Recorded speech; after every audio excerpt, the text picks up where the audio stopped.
Huwag kayong maniniwala basta-basta kasi nasa tao yan. Katulad ko, yung trabaho ko nga dito sa sa Manukan. Umu-overtime din ako. 3, 2, 1. Loading.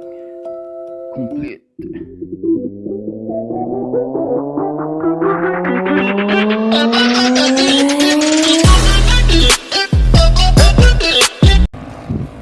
Hello mga Cubs. Pasok tayo ngayon sa trabaho. Nagbabike tayo mga Cubs papunta sa trabaho. Alas 9 yung time ko ngayon eh. Babikin natin ay 13 kilometers papunta sa trabaho. Andito ako ngayon sa medyo malayo pa kasi akaalis ko ng bahay guys mga Cubs.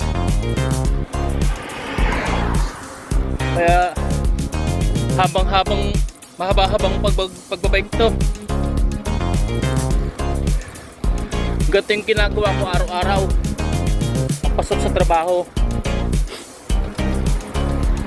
Sa ngayon guys, kaya nagpabike pa ako kasi wala pang kotse, wala pang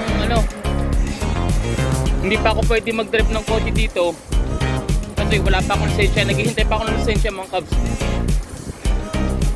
Nakapag-apply na ako pero hintay-hintayin lang natin siguro mga 2 buwan pa bago pa dumating yung lisensya. Tapos bibili tayo ng sasakyan.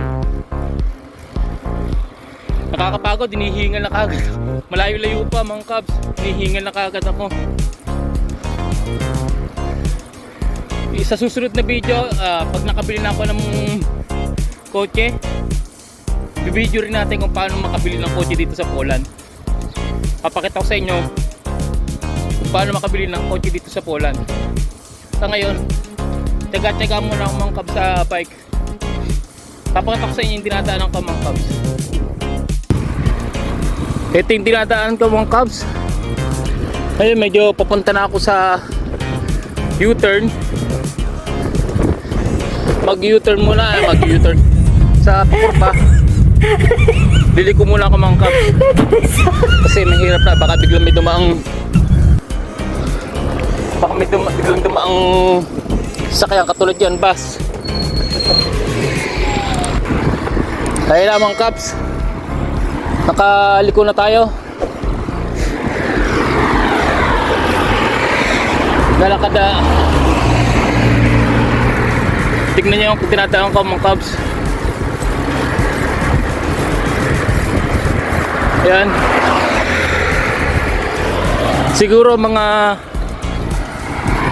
6 o 7 traffic light bago ako dumating sa bahay sa trabaho. Kaya mahaba-habang pag-bike to, 13 kilometers.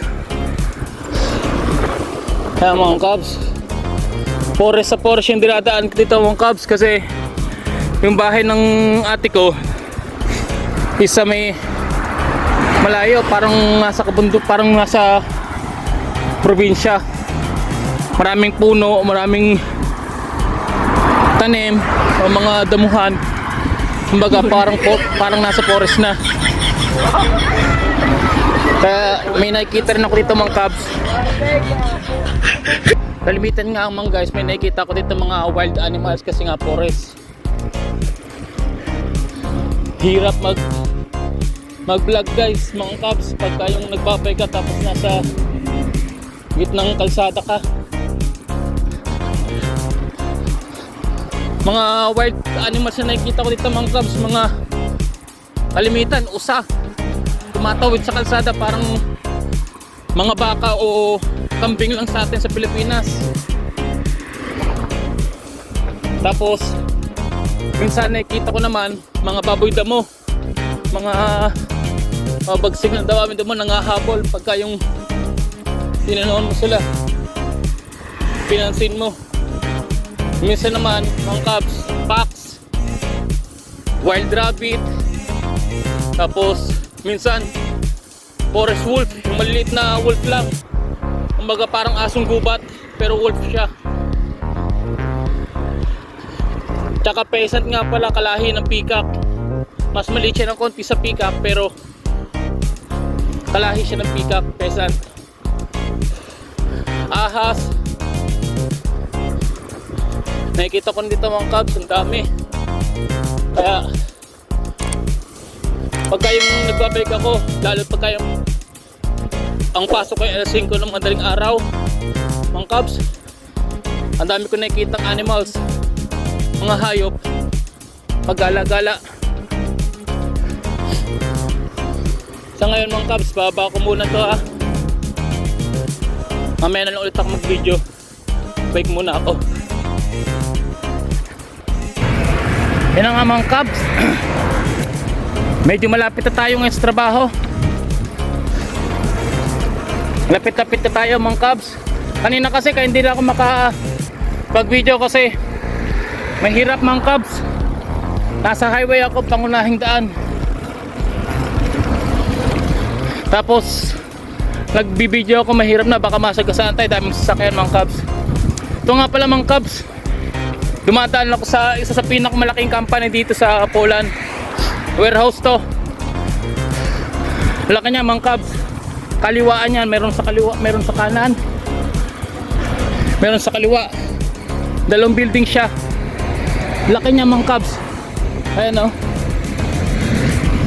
Minsan pinapangarap ko rin magtrabaho dyan pero pahirapan makapasok dyan mga kabs. Kasi nga ang tinatanggap lang nila dyan mga lokal. Tsaka kailangan kung tatanggapin kami nila, kompleto ka sa payless. Yung hindi na sila mag-aasikaso ng papeles mo para wala na nga naman daw hassle sa kanila. Kaya pahirapan makapasok dyan mga kabs. Ang ganda ng company na yan, lahat high tech. Ultimo daw sa pagpipiki kasi may kakilala ako dyan, bang lahi. Picking daw nila parang easy lang. Overtime din dyan, malimit. Medyo malapit tayo mga kabs, konti na lang. Papakita ko sa inyo yung pinagtatrabahoan ko. Sa Manukan nga pala ako nagtatrabaho mga kabs. Wala akong alam dati sa pagtatrabaho sa mga gatong linyada katulad ng Manukan o butcher. Dahil lang trabaho ko dati sa Pilipinas, factory worker nga, pero more on sa electronics. Tapos yung sa Kuwait naman, team leader ako ng sa warehouse, team leader.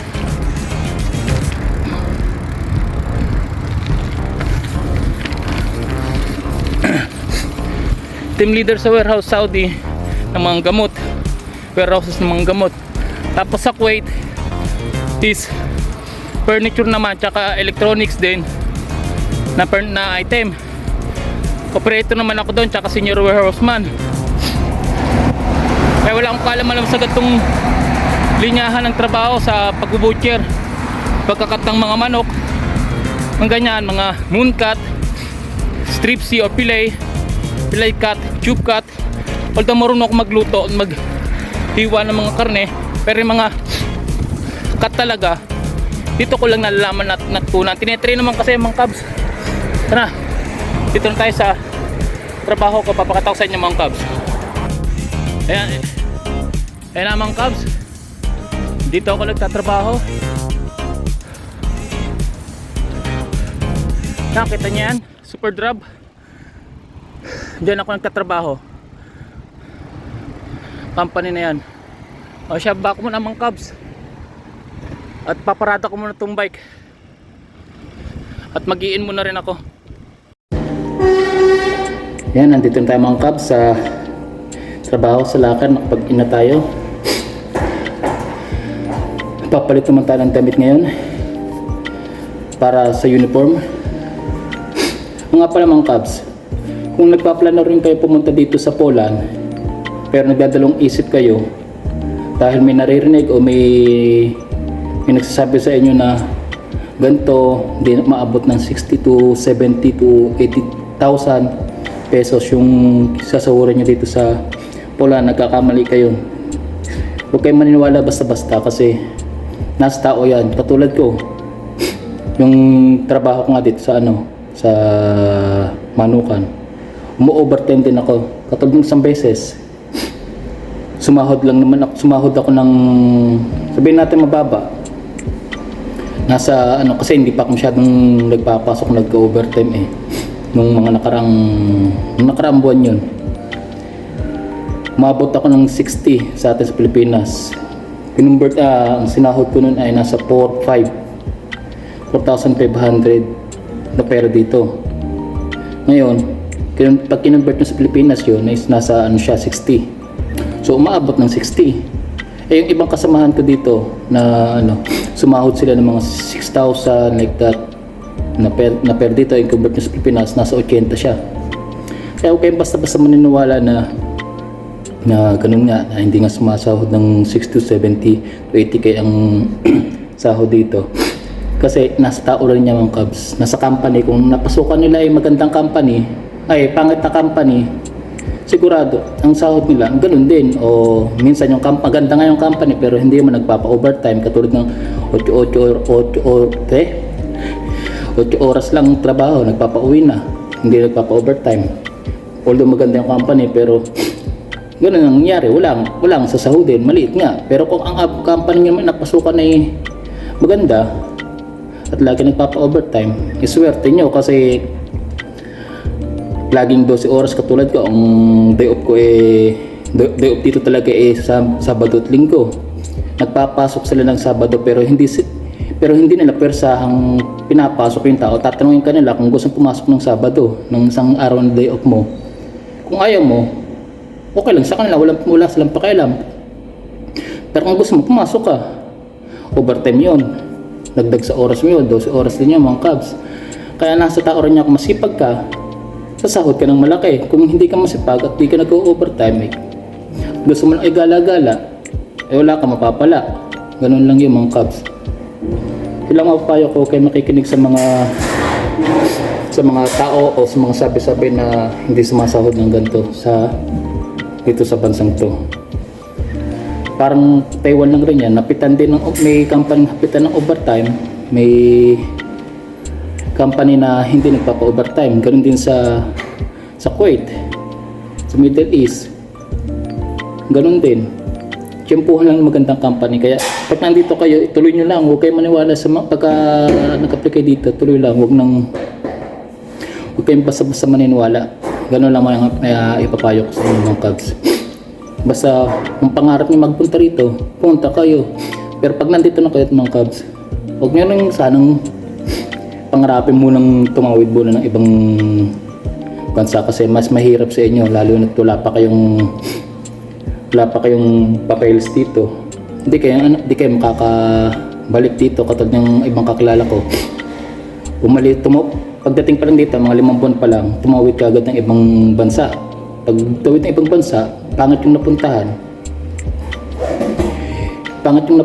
gustong bumalik dito, wala na sila magawa kasi wala silang papeles na ay papakita pabalik dito o yung katunayan na pwede sila makabalik o sinasabi nating card. Hindi sila makabalik kasi nga wala silang ganun. Ngayon nagtiis sila doon kahit yung napuntahan nila hindi maganda. Kaya payo ko lang mga Cubs, huwag kayong basta-basta maniniwala sa mga ganun. Yun lang. Sa ngayon mga Cubs, dito muna papatayin ko ito, tapos muna natin itong video na to. Tapos punta na ako sa trabaho. Sa mga nanonood dyan, sana patuloy nyo akong suportahan at panoodin, at huwag nyo sanang kalimutan pindutin ang bell para lagi kang updated sa ating video. Salamat mga Cubs. Bye bye.